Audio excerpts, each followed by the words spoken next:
Sorry about that. No, you straight. No, I'm definitely not straight, but just had a lot going on today. I worked till 5, and then it's my last day at the store that I've been at tomorrow, and I told them all several times I'm going to make them my famous black and blue pie, and so I had to get started on it as soon as I got home. Gotcha. No pressure. All right, let's get to it. Let's get to it. I'm shakalaka. Top of the world. Top of the world. Yeah, top of the world. Top of the world. Yeah, top of the world. Top of the world. Yeah, top of the world.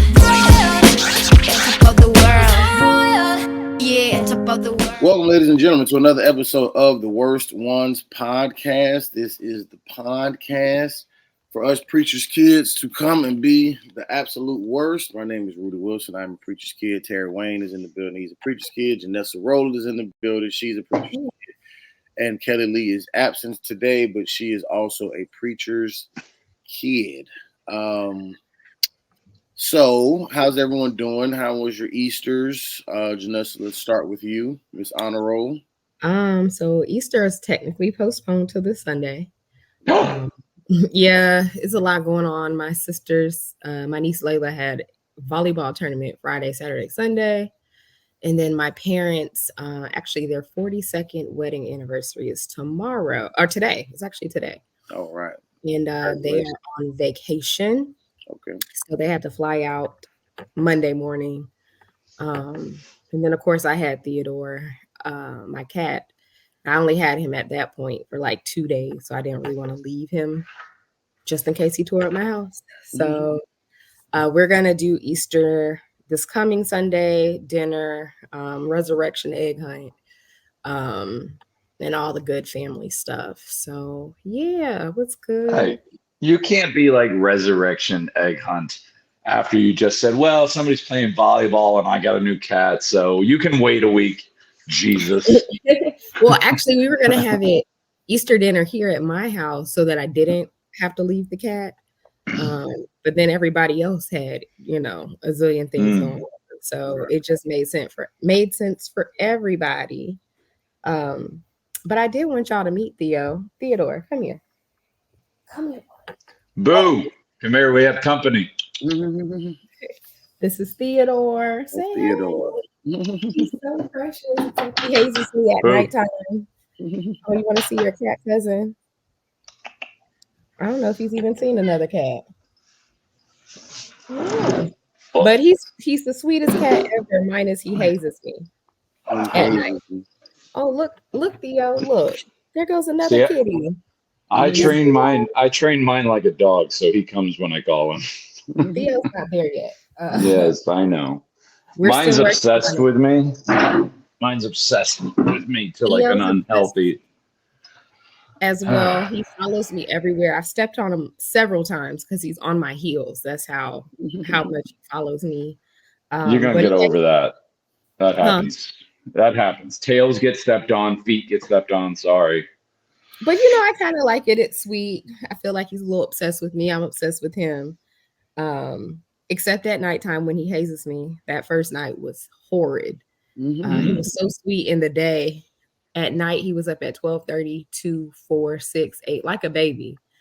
And he has 4 beds. He wanted to sleep with me, fine, because he's super cute. But that's when he started pouncing on my head. He found out how to get behind my bed frame and underneath the mattress. Like, I was looking for him. I feel him doing the little biscuits underneath the mattress. So I had to get like sheets and stuff him in the hole so he couldn't get there. He was tearing up my curtains. I went to go get his scratching post because he kept scratching my bed. He ran out, decided he wanted to eat, and I hear like the jinglings from his toys. And I'm like, sir, it's 4 o'clock in the morning. Like, it's bedtime. It's not playtime. So he doesn't know that. He's nocturnal. Cats are nocturnal. That out the hard way. But I will say, like, I've had him for about 5 days now. Last night was the best night. He still is ready and meowing me to death around 5, 6 o'clock. Yeah. But I've gotten better at ignoring him. So No, it's only when they're dang, my kittens. computer battery's low. It's only when I'll they're go get kittens. that. It's But like for yeah, it's the great. I'm so happy I have you. Gotcha. What was that? I don't know. There's like some kind of weird Deteriorating. delay. Okay, you unfroze. Yeah, no, I was on I some weird delay. think that's your internet, Janessa, because you lagging a little bit. Yeah, you were lagging too, but no, it's only when they're kittens. After like 8, 10 months, you can train them to like not be nocturnal by doing that. Like they're still gonna get up in the middle of the night and do stuff, but whatever. They're not gonna bother you about it. Hey, and by the way, you said he was scratching your bed. I had problems with this one too about scratching the corner of the couch. What you do is you just get one of those tall scratching posts and you stick it right where they're scratching your furniture, like right in the way, and then it just trains them to scratch that instead of the. Okay, because he has one of those big, tall scratching posts. He has. You should. Whatever it is that he's scratching, be it your bed or your bed post, or in my case, the corner of my leather couch, like you just stick it right in front of there, and then after a few days, maybe a week or two, they learn, oh, this is what I'm supposed to be scratching, and then you can move it around after that, and they'll just go straight to that, because that rope, that like hemp rope they use, they like that better than your bed. They like that better than my couch, you know? So the only thing is, I feel like my bed is like a linen material. It's very similar to the doggone scratching post. So why? I have to show you. Yeah, I'll have to send y'all a picture. I'll take your word for it, but yeah, that rope, that coiled rope along the cardboard tube or whatever, that's the reason they make it like that, is because cats just it's addictive to them, you know. But hey, you'll learn. You see as you go. She going again. Yeah. All right. How you doing, sir? Well, I mean, it doesn't seem fair to have the conversation without her. Where you at, Janessa? I told you her connection was looking a little shaky, so that's why I think she probably wanted to come Okay, back. fine. I'll move on. I had a big Easter. I worked, and it was kind of a lot. Because so many people want to come out and eat. Well, yeah, people go out to eat on Easter. That's what they do. Do you want to just boot her so she has to log back in? Because I don't know if I can kick her out. I can take her off of this, but she's gone now anyway. It doesn't matter. No. Yeah, people go out to eat on Easter, and kind of a lot. If I was to ask you, Rudy, I worked on Easter. I got there at 6. We opened at 7 in the morning, and I worked till just before 4.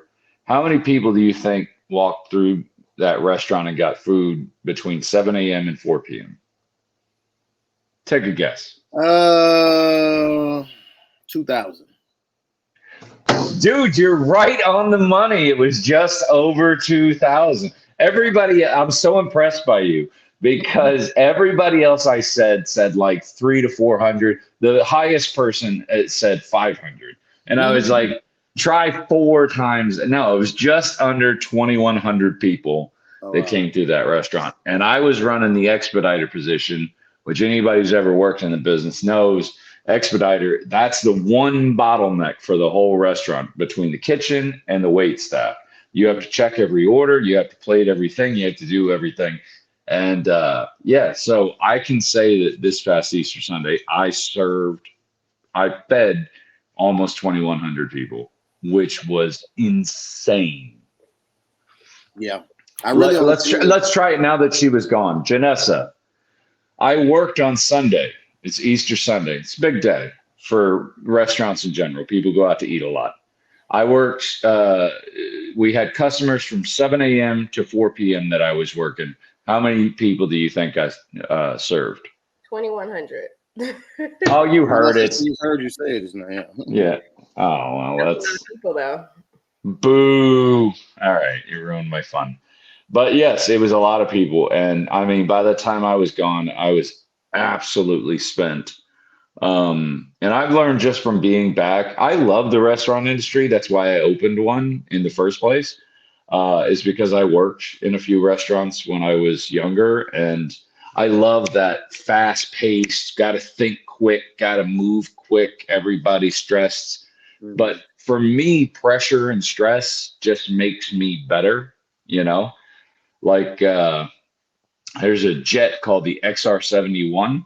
It was the first jet to break this, like go supersonic or whatever. Well, the thing about an XR-71 is that if it's on the ground or if it's flying at a low altitude, it has these gaps and it leaks and there's oil dripping everywhere. But that's not what it's designed for. It's designed to go high altitude, high speed. So once it goes high altitude and high speed, the metal expands, right? And everything tightens up and it works perfectly. And I think that's me. Because once all the pressure and the stress is on, I calm down, my head gets clear.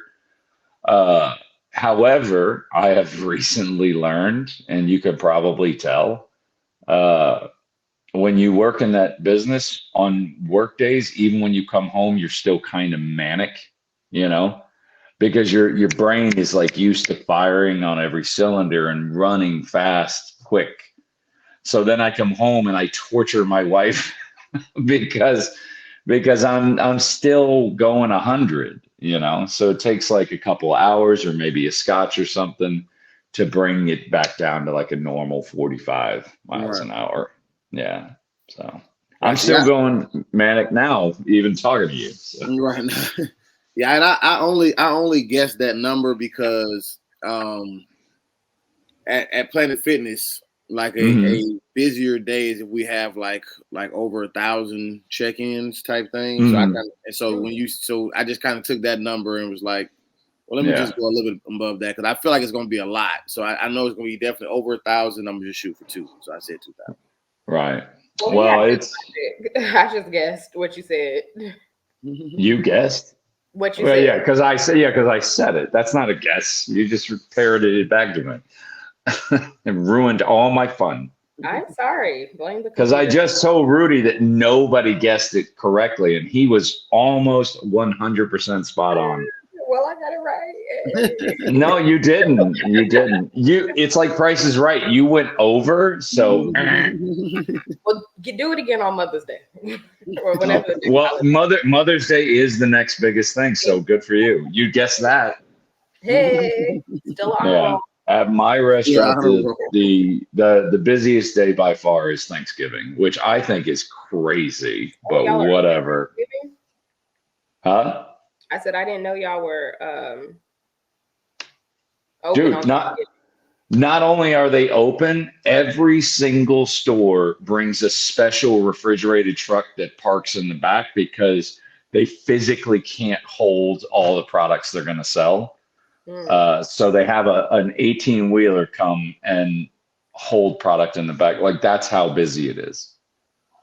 It's insane, which I think is crazy because I've spent my whole life. Thanksgiving's when you sit at home with your family and you cook, and either you cook crappy food or you cook good food or whatever, but you do it yourself. But apparently, no. Apparently, a lot of people just go out to eat for Thanksgiving. Yeah, I think more people are doing that now than when we were younger. Well, that's crazy to me. That's nuts. And if they don't go out, then they definitely get like paid for to be catered or whatever. So they don't have to cook. Well, I mean, but what's the point? The whole point is that you cook with your family and then you eat and then you talk about being thankful and all that. If you're making somebody else work and you're making somebody else do it for you, you don't get to be thankful. You know what I mean? Like I'm taking away your ability to be thankful because you cook. Yeah, exactly. If you're going to do it, you need to say, you need to come and sit in the restaurant and be like, I'm thankful for you, and just point at the staff members. Yeah. So that's what's up. Easter for me was regular. We had a good old packed church service. People I ain't seen in a while. Family members I didn't even know still went to church. Oh, okay. Showing up. Like, where did y'all come from? Yeah, so we had a typical Easter. The church that's right around the corner from us, same thing. They actually are a pretty big church. And they already have like a good crowd that comes on Sundays normally, but they had their Easter crowd, so they had to have parking lot attendants, you know, and a police like sitting at the entrance trying to help, direct this traffic that they was loading on in there. So the Easter tradition is still strong. The CEOs are still reigning supreme. Yeah, they still reigning supreme. One thing that hasn't changed in 2024 is the Easter crowd. So, yeah, they came in strong and held it down. So I'm looking forward to not seeing them until Mother's Day or Christmas or whatever the next letter in the acronym is. So yeah. Other than that, that was it. Now, as far as the topic today, so this is what I was thinking. So you know how when you deal with people such as your R. Kelly's and Bill Cosby's and whoever else you want to name, right? There's this big conversation with separating the artist, from the art, rather, like you can, like, oh, they all do something wrong behind the scenes. It has nothing to do with the type of music they play. I mean, music they make, art they make, whatever the case may be, right?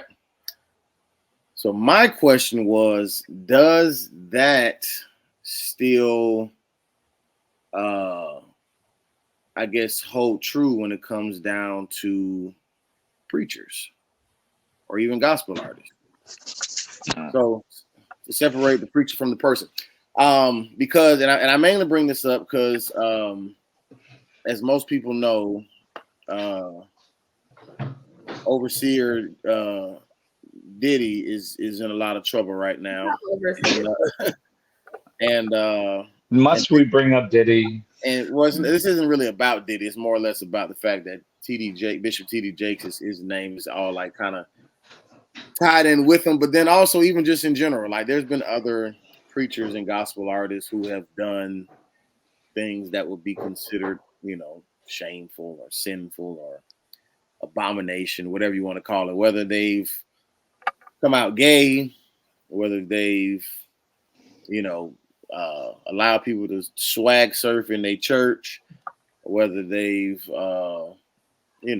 whatever. Had affairs. Had affairs. Whatever. Stolen money, whatever. Illegitimate children. Illegitimate children.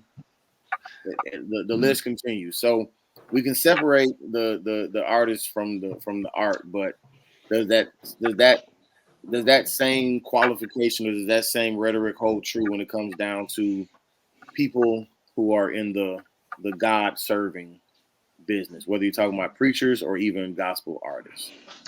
Well, it doesn't matter which business they're in. Human beings are hypocrites at every turn that you give them to, especially Americans.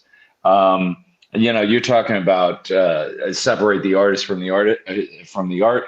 I mean, radio stations won't play R. Kelly anymore, but they'll still play Michael Jackson. So, the hypocriticism in human beings is crazy, So I guess my answer is just like whatever the current climate decides, because at the same time where R. Kelly was saying, where everybody was saying you can't listen to this music anymore, everybody still had a question, and they were like, well, what about MJ? And they're like, yeah, he's fine. So it just depends on where you personally are at, I guess. I still listen to the Ignition remix. I don't care because okay, he's getting a nickel off of it or whatever. I don't care. He's gotten his punishment and he's going to have to live with that. So once you pay your bill, I leave you alone. So I'm just saying. I have mixed thoughts. I'm still a process on this, especially given everything that's been going on with Diddy. I don't really listen to R. Kelly. When I say really don't listen, I mean like the only time I probably listen to R. Kelly now is if I'm in the store and it's playing on the speaker or something like that. But Well, the child of the '90s is fine. It's all right. I'm not just like, oh, I want to hear this. And I think for R. Kelly specifically, after all the documentaries surviving R. Kelly, a lot of the songs that we liked were about the behaviors he was doing.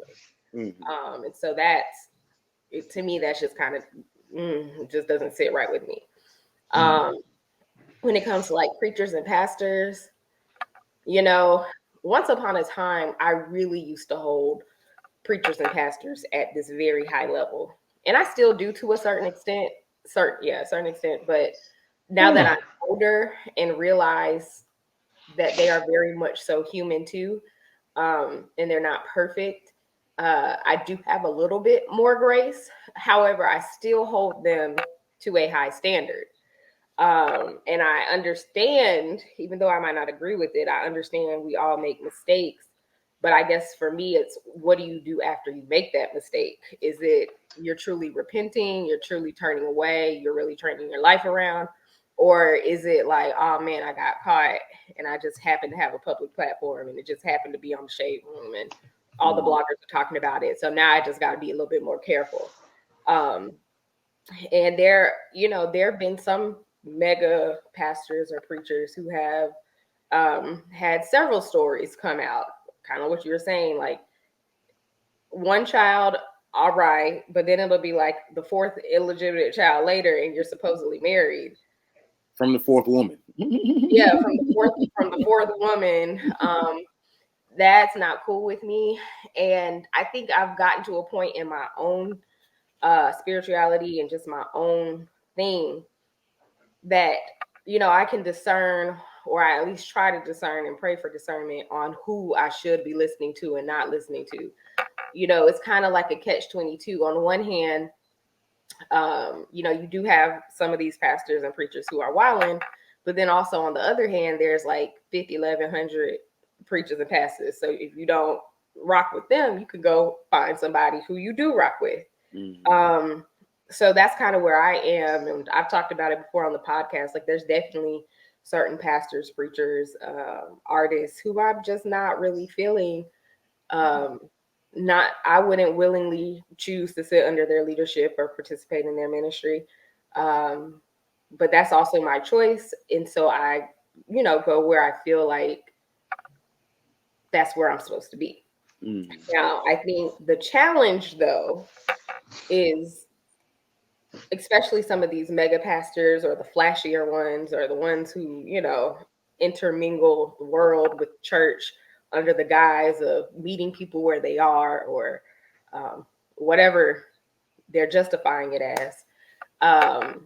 Everybody hasn't grew up in church the way we have. And when I say grew up in church, I mean like I really feel like, especially between the ages of 11 and probably 27, I was at the church every day.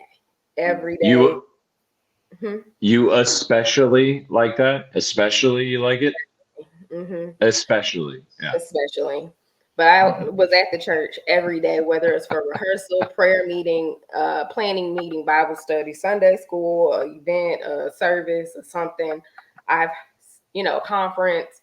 I've heard hundreds, probably thousands over my lifetime of different preachers or whatever. And, Rudy, you probably can attest to this. At this point, like who's putting on, who's actually anointed, who's, swinging their jacket and knocking whole sections out. Like you've seen it all at this point. Not Benny Hinn. Yeah. And that full gospel conference when the whole section 124 just fell out. 120. What in the world? But no, just like I think because I've been exposed to the good and the bad, I feel like I do have a little bit more discernment and just on my own personal growth with God to kind of figure out what works for me and what doesn't. But I do feel like there are a bunch of like younger Christians, or what they call babes in Christ, who may not be at, have that same level of discernment. And so they may gravitate to some of these more flashier preachers, not really realizing that, that might not be the way, or maybe they even might be drawn to them because they've done some of the same things. And they're like, well, if he did it, then surely the Lord will forgive me, or things like that. So while I'm not too concerned about myself, I am concerned about, our other Christian brothers and sisters who may not know, or just for whatever reason going with the flow. In terms of like TD Jakes and this Diddy situation, I don't know how. I would need to see the facts and the court documents and all the whatevers, because at this point everything is just speculation and allegedly. Because we're a podcast, we gotta say allegedly. No, we don't. But if what they were, what's being put out there is true, that might rock the church for real. Because TD Jakes, I've heard this phrase before. I never called him this, but I keep hearing it more and more, that he's America's pastor. And so, a lot of people do listen to him, even if you've never been to his church in Dallas. You probably seen him on TBN or a conference or online or something. Like, he's pretty much one of the biggest name pastors, I would say, in the United States. And a lot of people probably have in the world. Yeah, in the world. A lot of people probably have learned something from him, if not learn about God from him. And if something like what, is being put out there surrounding the Diddy situation is proven to be true, that I'm very interested. Of course, I hope it's not true. But if it was true, I feel like that could really rock the Christian community, and not in a good way. Of course, I think there will always be people who's gonna ride with him to the wheels fall off, and that's with any pastor. But yeah, I do think it would shake the Christian community up for sure. Well, people need to understand, okay, that bad people can still do great things. Couple notable ones right off the top of my head. Hitler, very bad guy, very bad dude.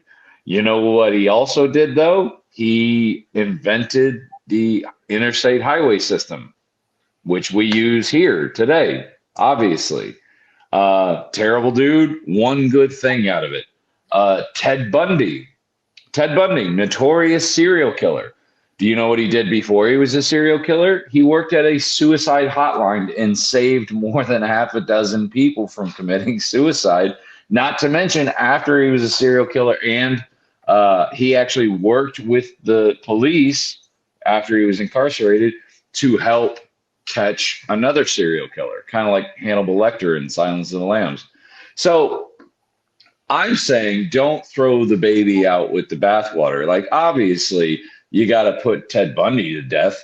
But if he's like, hey, I could help you catch this serial killer you're looking for, you got to go, okay, well, help us. We're still putting you to death. And he's like, I know. Like, you know what I mean? Like, you can still take the good with the bad. I totally believe Michael Jackson was guilty. I totally believe that,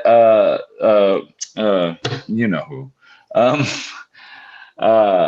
I totally believe he was guilty. But does that mean their music is bad? No, they made their music before anybody knew about any of this stuff. It has nothing to do with it. You have to be an adult and divorce the artist from the artist. I mean, from the art, the art from the artist. And you just say, look, they're bad people.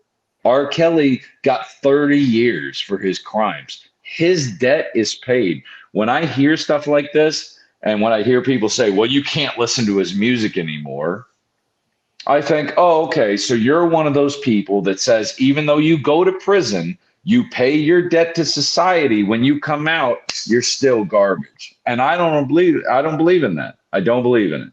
If you're going to have a system of crime and punishment that says we can rehabilitate you and you can become part of society again, you have to have a path to redemption and a path to forgiveness. Okay. If R. Kelly gets 30 years, then we've all agreed, we say that's your punishment, not 30 years plus nobody ever listens to your music again. You know, like to me, that seems unfair. If it was fair, then the judge would have put it in his sentence. You know, there's got to be a path to it. That's all I'm saying. Path to redemption. Otherwise, just give them all the death penalty because life is pointless without redemption. So do you listen to or would you listen to a Joel Osteen sermon and live by that? It's not about his sermons. I'm not going to say that he's a bad preacher, right? He's obviously a great preacher. You know, Ray Kroc wasn't a great dude. Okay. Christopher Columbus, not an awesome guy. Stonewall Jackson, again, terrible person. Does that mean that their accomplishments were terrible? No. George Washington basically founded this country and did a lot of I get great things, but he also had responsibility and he knew when to step away, and that was amazing. I get your point. What I'm saying, but I'm still answering my question though. Like, I am answering your question. I'm saying yes. I could still say. I don't care for his type of preaching, so I wouldn't sit down. But if I'm going to sit there and listen to it, am I going to go, oh, I hate this guy so much because he's a crook and he takes people's money? No, I'm not going to say that. I know that to be true. I'm not sending him any money. I'm not going to support him because he's a crook. You know, I'm not going to do that. Look. I talked about it on here about my father's rise and fall. And, you know, he was listed as one of the top 100 preachers in the country at one point. And then a couple of years later, he had his fall and does that mean he's not an amazing pastor? No, he is an amazing pastor.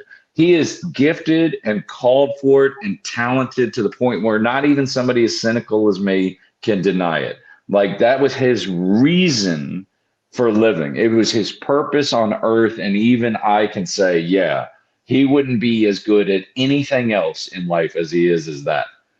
And I think that the Church of God, when they almost turned their back on him completely, I think they almost lost a great asset just because they didn't want to have to blush and feel embarrassed over, you know, a scandal.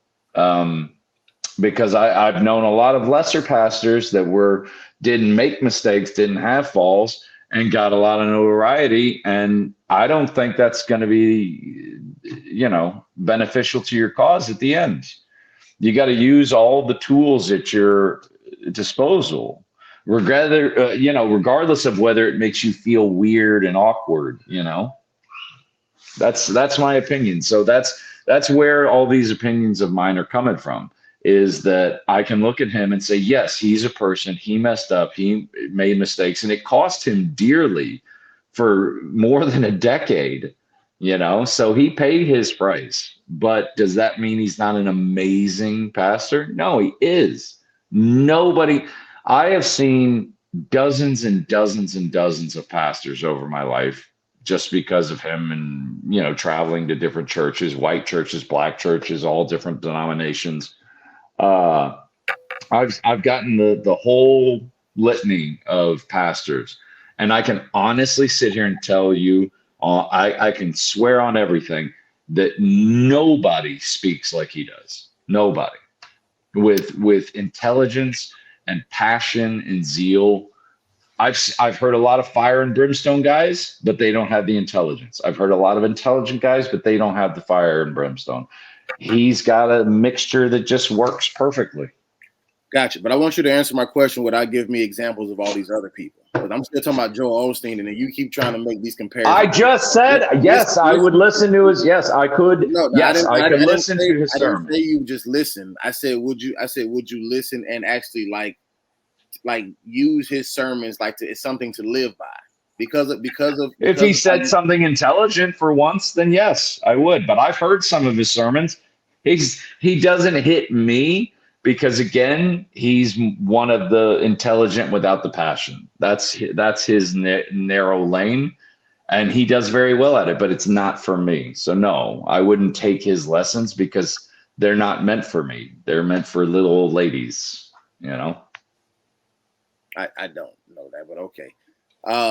Have you ever heard him speak? I have. I'm saying I don't know that it's for little old ladies though, but I mean that's It's fine. definitely for little old ladies. Who do you think bought that house for him? Right. So that's what I'm saying. But and regardless, I don't think you really even hear yourself. Like you have a bigger problem with Joel Osteen than you think, and your problem with him bleeds over into your reasonings of how you feel about him, and even his sermons not even being for you. Which we don't have to get deeper into it because I still have to. I'm saying I do not have a bias that would stop if he spoke like my father and I still hated him because of his actions. I could still listen to him, yes, and absorb. I could still do that. I could divorce the art from the artist. I could do that. Yes. I hear you, but I don't think you hear yourself. But it's okay. So still getting to my point. Still getting to my point. So hey y'all, sorry to interrupt, but we have a few church announcements. Follow us on Instagram at TheWorstOnesPK. New content coming soon. We also have a TikTok at TheWorstOnesPK. No content yet, but continue to check us out. If you want to, when you listen to our podcast, you can find us on YouTube, Apple Podcasts, Spotify, Google Podcasts, wherever you find your podcast. Just make sure you type in The Worst Ones Podcast and you'll find us. And when you get there, make sure you like, you comment, you subscribe, and you share. Thank you to our 500,422 followers. We love you so much. Now, back to the show. I do agree with really both of y'all, but I agree with the point in reference to like people being human, no matter what the just say genre of gifting that they're using or that they have. Whether we're talking about an R&B singer, whether we're talking about a preacher or a gospel singer, I don't think that you have to throw the baby out with the bathwater per se, just because. Just because, they're in the gospel world or not. Because what I was even going to ask you, Janessa, was, because I know you kept mentioning like the difference between like people who made a mistake, like one illegitimate kid versus 4 illegitimate kids, right? With 4 different women. So even like let's just say whether it's attached to Diddy or not, TD Jakes, it comes out about him that he's gay or that he's been, sex trafficking or whatever, anything, right? Nothing wrong with being gay. Would that make you just say never listen to any of his sermons from the past ever again? Would you discard any sermon that you've ever heard him say, or would you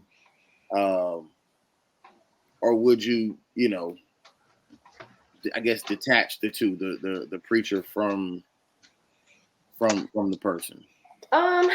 So because I have not obviously TD Jakes, but I've had other situations where I followed pastors and then something came out that was pretty not good. And I'm sorry, and before you answer, and I do want to make it clear, and I'm saying somebody who even just say is the only reason why they're now stopping is like a R. Kelly is because they're now in jail for it. Like if they would have never gotten caught, it's a chance they probably would have never stopped. And this is just who they are. This isn't a mistake.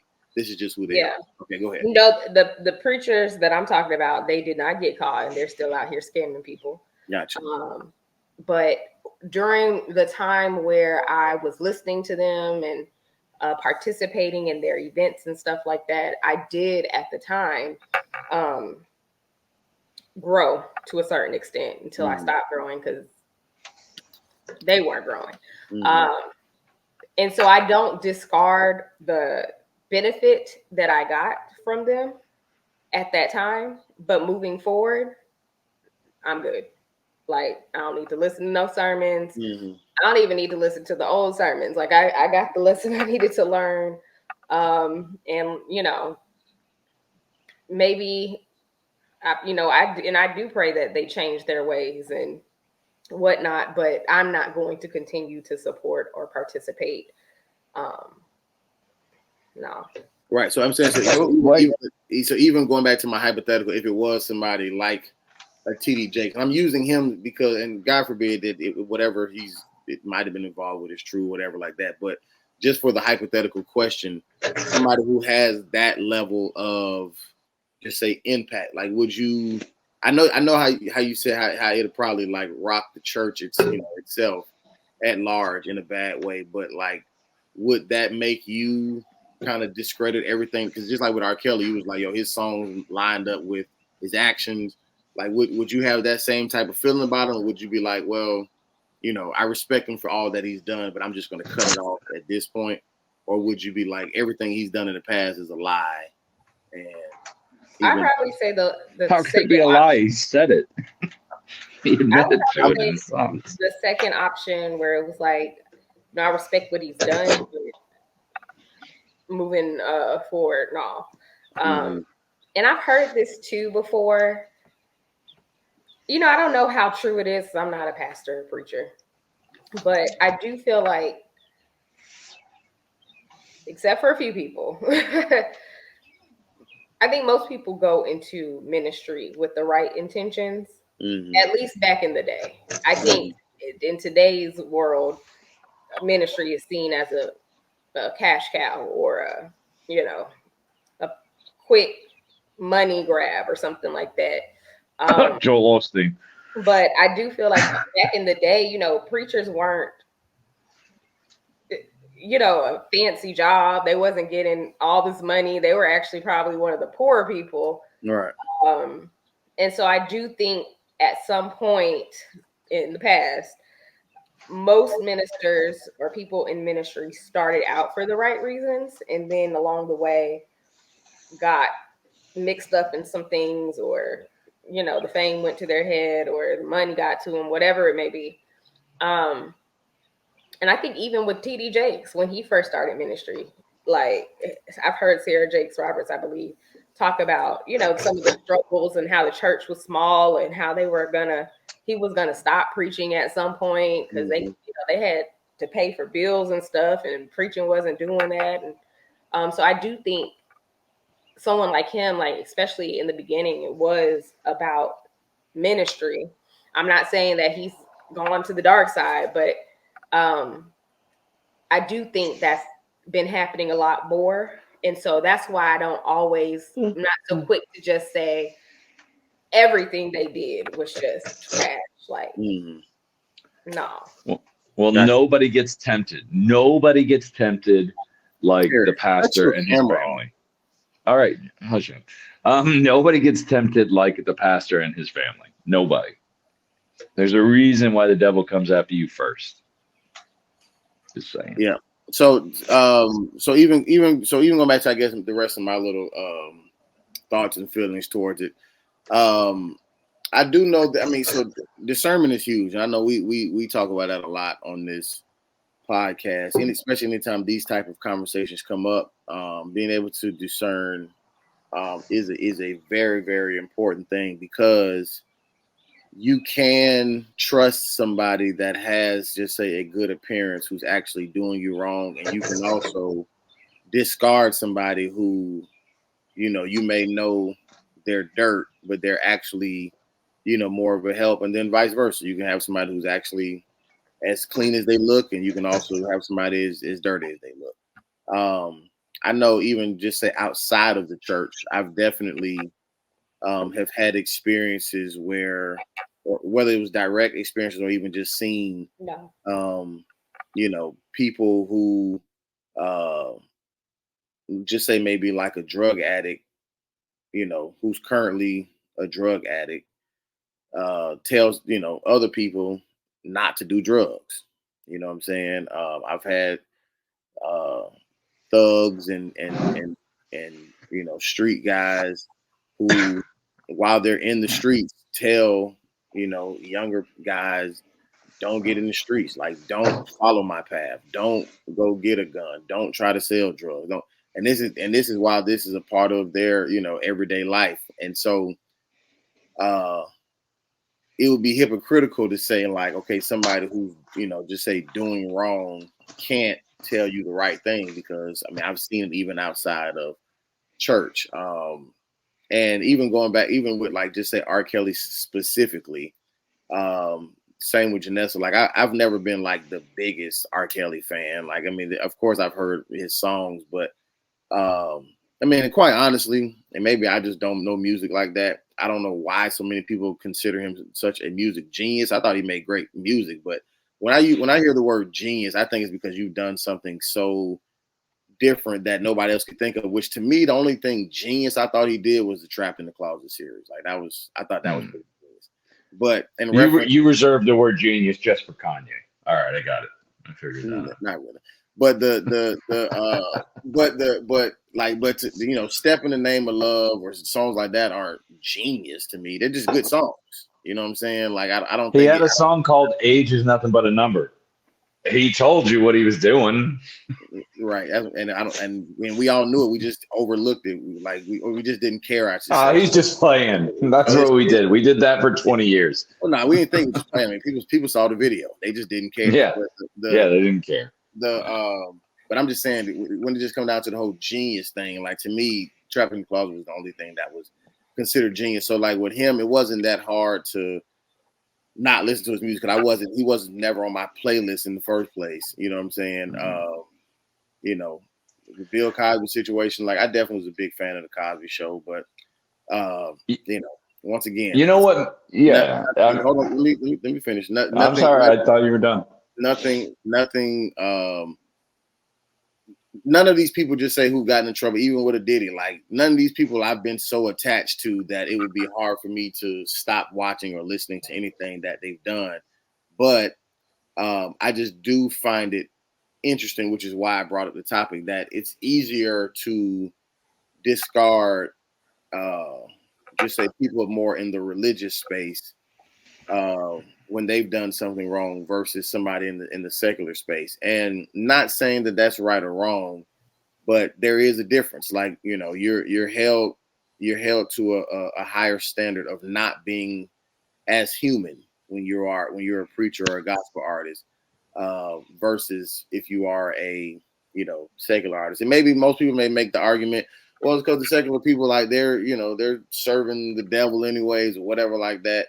And the other people supposed to be serving God. But I do think that you can definitely still preach, just say the unadulterated word of God in the right way, even if you're not necessarily living by it. Now, your actions may make people not want to, follow your teachings, because why are you teaching it if you're not even living by it?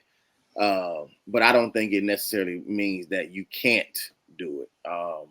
And I would imagine that if you are studying the word like that and even preaching it like that, at some point you would start living it, because then at some point you would come across the scripture of Jesus saying, if you love me, you will keep my commandments. So that, I'm sure if that sermon came up, then at some point, you would have to abide by it. But I don't think that it's automatically cancels you out. Like, if you have been cheating on your wife this whole time, or you've been doing whatever in the dark, but you've also been preaching the truth, I don't think that that's far-fetched. But it does make it difficult for people, because you're saying you're teaching me this is how I should live, and then you're not living this way, and then it's like, well, how am I supposed to follow that? Yeah, but I hear all this the same way that they used to talk about, like MLK, for instance, is a great example, because he wasn't just a civil rights leader, he was a pastor as well.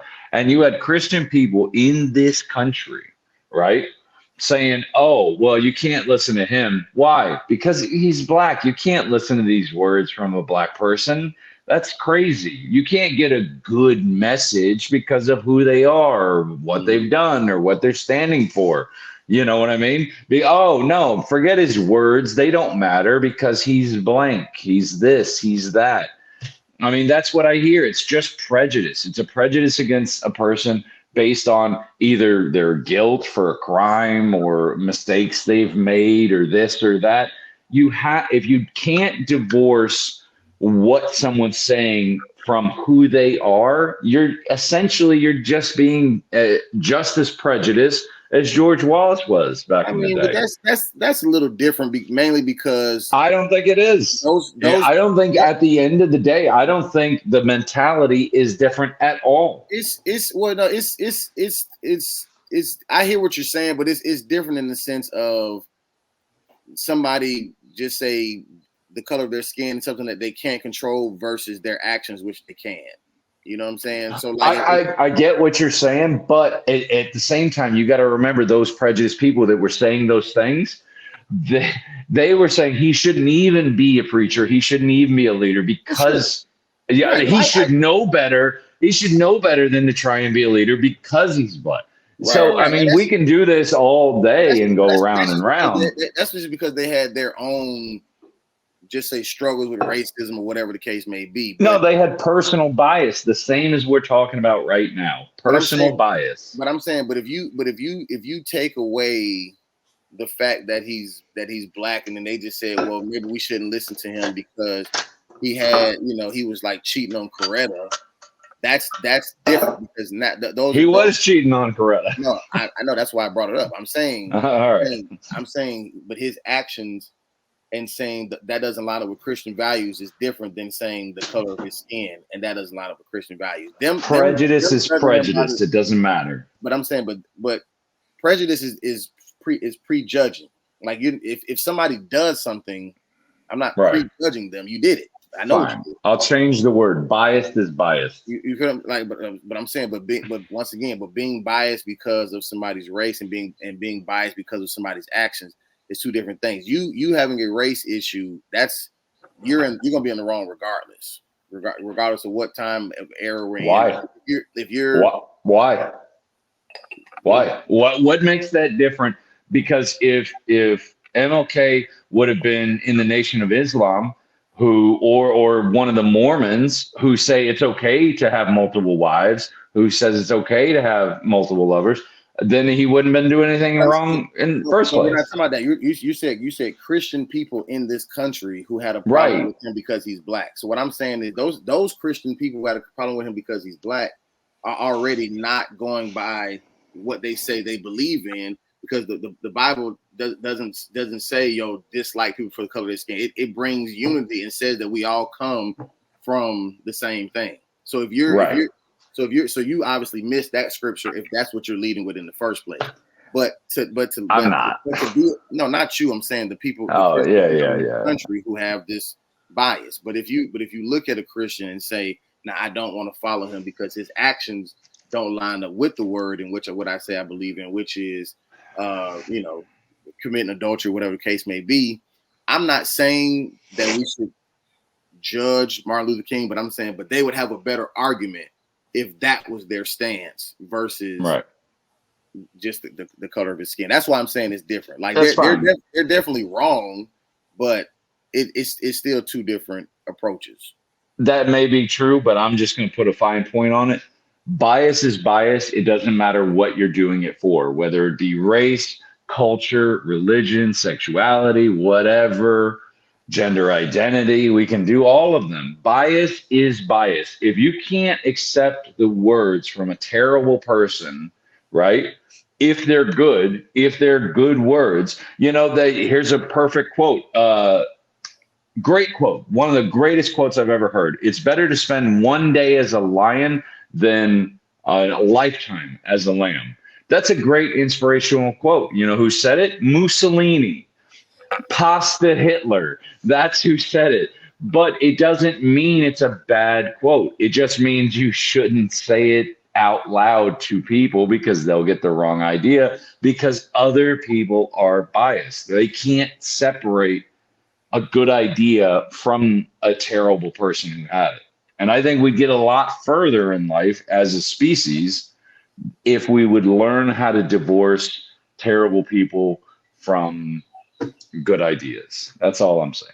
Well, two final thoughts for me. One, I don't understand that quote at all. So that would Okay. you would have to explain Well, that to me I'm sorry. why that's a good quote. Okay, how about we switch it up? It's better to just wait, because serve in heaven than to rule in hell. Same situation.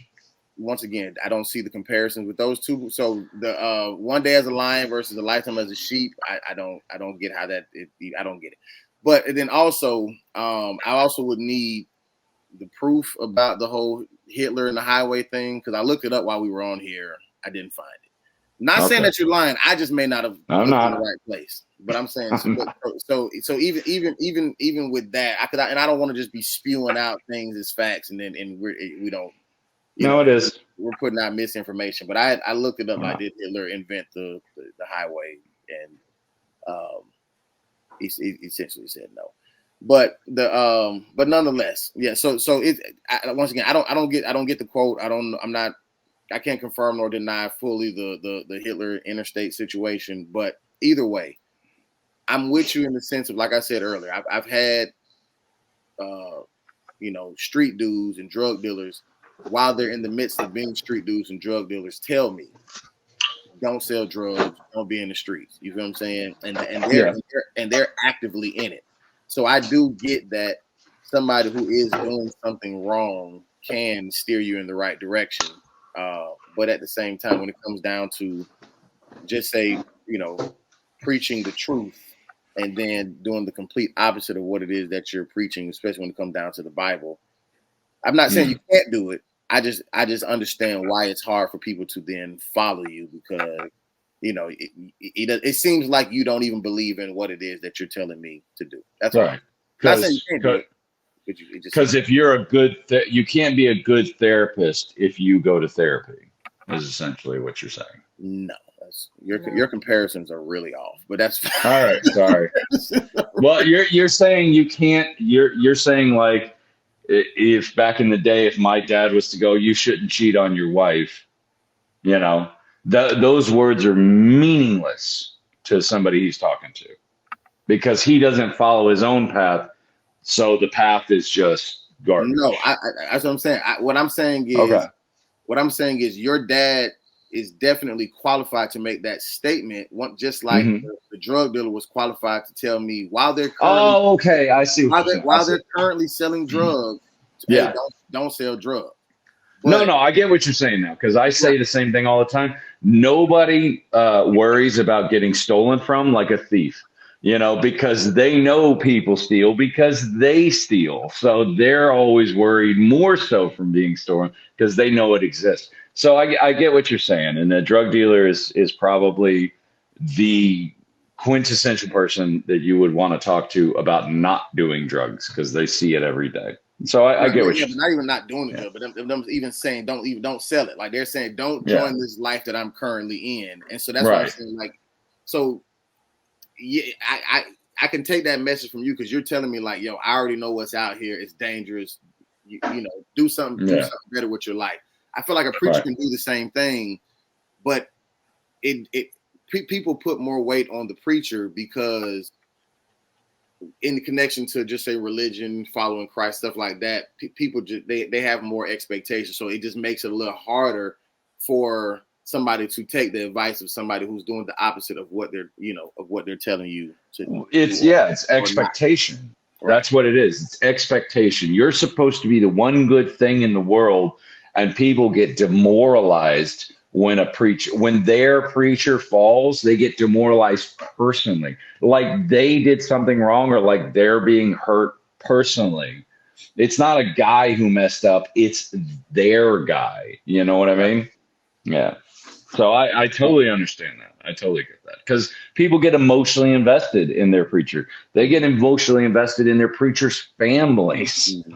Like, when we got tossed out, like, I felt personally attacked. I was 10, but I still remember it to this day. Like, 30 years later, I still remember that feeling of being kicked out of the tribe, I got you. All right, anyway. Rihanna, you got jewels? Yeah. It's not really a jewel, because I've been stressed. But everything you say is a jewel. But I did come across this one post today. I wasn't even looking for it, and I thought it was beneficial. So I was going to share. It's real quick. It said, "Did you know butterflies rest when it rains because it damages their wings? It's okay to rest during the storms of life. You'll always fly again once it's over." And I was just like, you know what? That was just a nice confirmation. Because I think sometimes when we get busy and things are going on, a lot's been going on, especially since I've had Theo. And I had my new hire. I forgot to talk about that. My new hire on Friday, my HR department contacted me and asked if my new hire could start on Monday instead of the 16th. And we were off on Friday because it was a state holiday. So it's been a lot. It's been a whirlwind trying to get ready for someone to be there at 8 a.m. And we're just finding out Thursday afternoon that she'll be starting on Monday. And so where I was telling y'all last week how, you're either going through something, coming out of something, or about to go through something. And I felt like I was in this transition phase and I was doing pretty good. Like I just was tossed right back into something. And I had even told myself, like I had stopped going to the gym. And I was like, I need to get back doing this. I need to get back to doing that. I need to, keep going. But honestly, I just haven't had the strength, energy, or mental capacity to just keep going. And so I rest when I need to. And sometimes I feel like I'm not doing enough. But then I saw that literally this afternoon. And I was like, you know what? That's the confirmation I need. You don't have to do it all the time. And so, yeah, butterflies rest when it rains because it messes up their wings. So it's okay to rest in the storms of life. And that's it. Hey, man. I like that. I did too. That was good. You're on mute, Terry. Just to go back before we end, you can't put, did Hitler invent the interstate highway system? You have to say, did Hitler invent the Autobahn? Because that's what they call it over there. That's I know. That's what came up, and it said he did. All right. Okay. All right, so butterflies. Theodore. I don't know why you got to nitpick me like this, but it's fine. It's whatever. I know it's true. I've been to the museum. But. All right.